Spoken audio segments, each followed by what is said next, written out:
Okay. Yes. Hi, everyone. Full disclosure, I'm in an Uber right now, which is why I'm wearing a mask, but hello.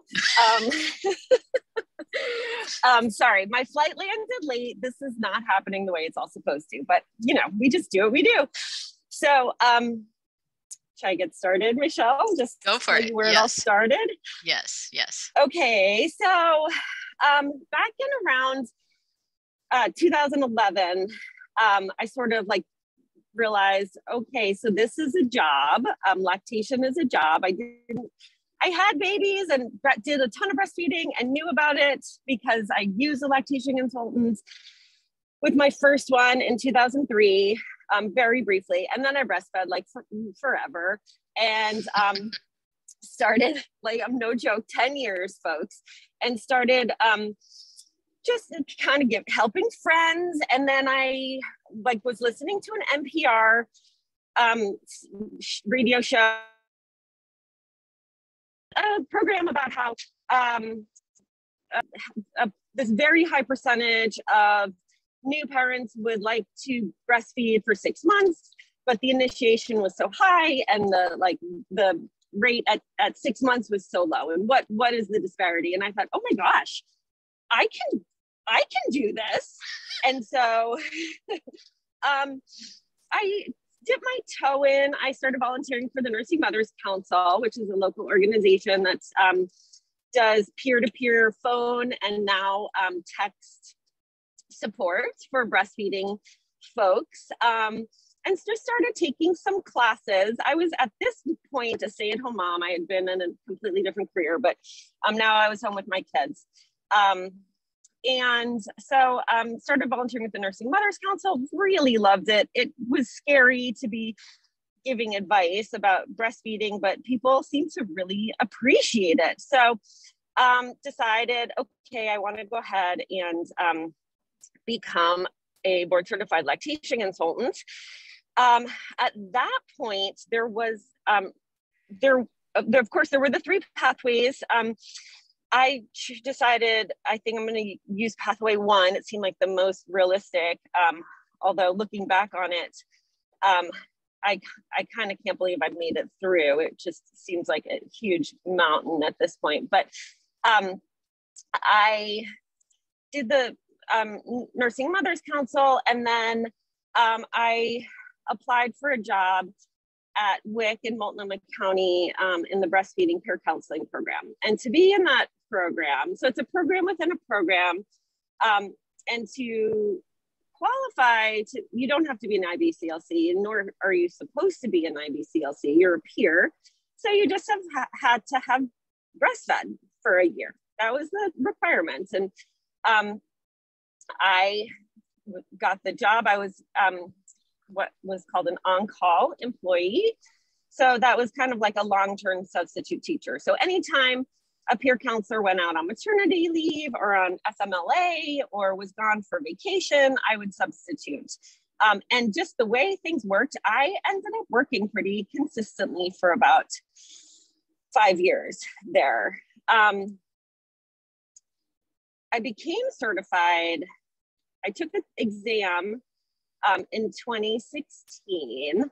And then at that point, I was still at WIC, but someone, a colleague of mine from the Nursing Mothers Council approached me because she had a small private practice where she did home visits, mostly like 95% home visits.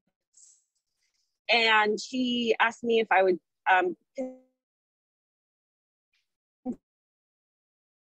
consider joining her practice. Started it with was moving to a different state and just have someone come as a bow. I jumped at that chance because I knew that my time at WIC was coming to an end. I was certified, and as much as I love working there, you're not supposed to be a lactation consultant as a peer counselor. And so I knew they were going to be sending me on my way pretty soon. And so this was really exciting for me. And as a non-RN IBCLC, I mean, the reality was I felt at the time that my options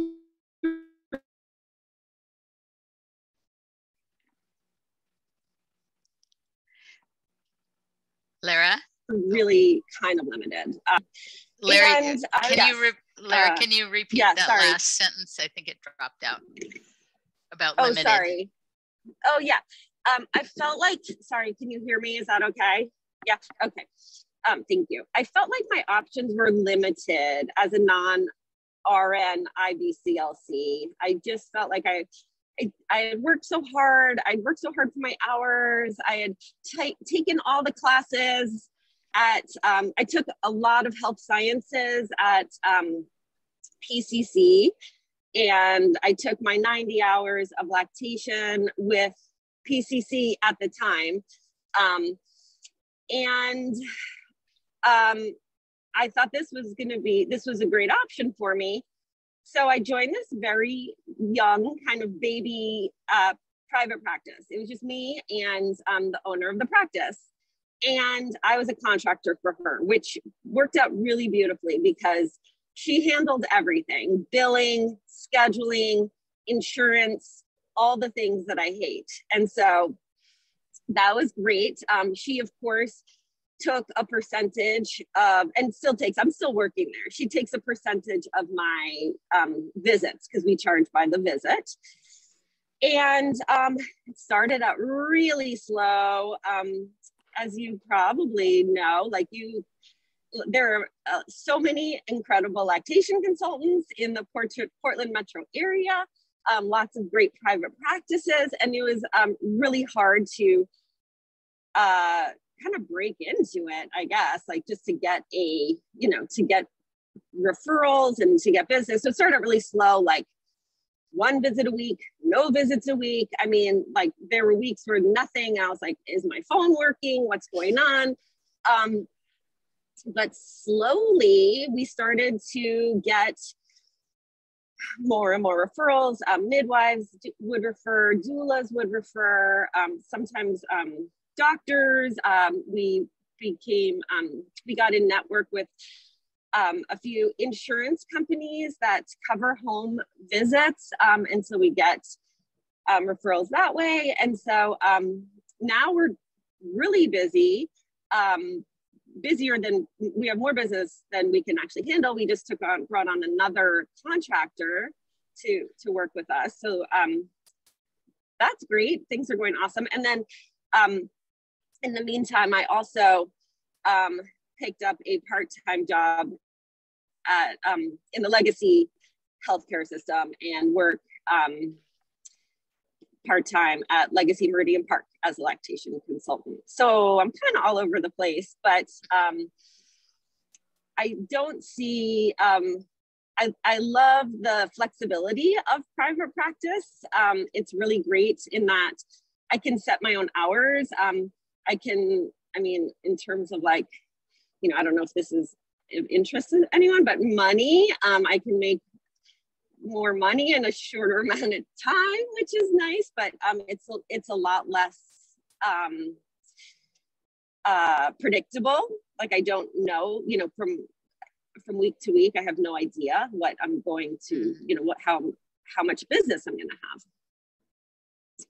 Okay, I think that brings us up to present day. Cool. So Lara, I asked other folks to give their young self some advice.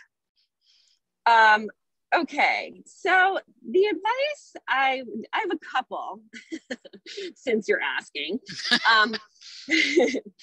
One would be that this is really important work and that there is a really big need for lactation support. I don't care where you are, what city you're in.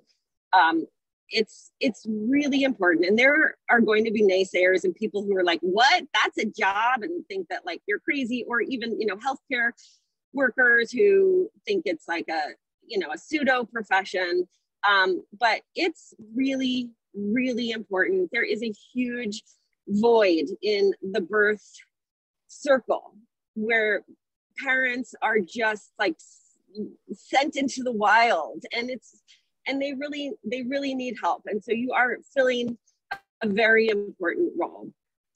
Because I would question myself. I'd be like, is this actually, am I doing anything important? And I've come to the realization that yes, it is very important.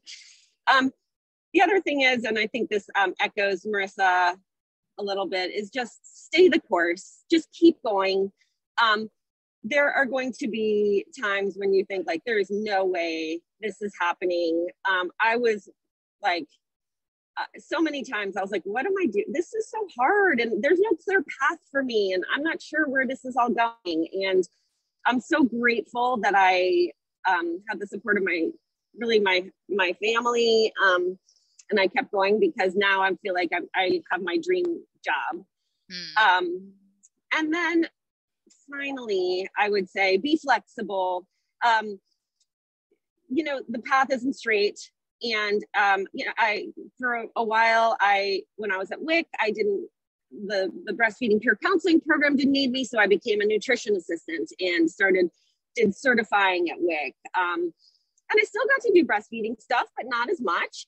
I became a breastfeeding teacher at OHSU. And you know, just to keep working and kind of stay in it. And all those things I feel like really led me to where I am now. Like, I feel like I got such a really well-rounded education to get here because I sort of just kept an open mind. I was like, sure, I never thought I would be teaching like big classes. That scares me, but okay, I'll give it a shot. So yeah, be flexible. Thanks, Lara.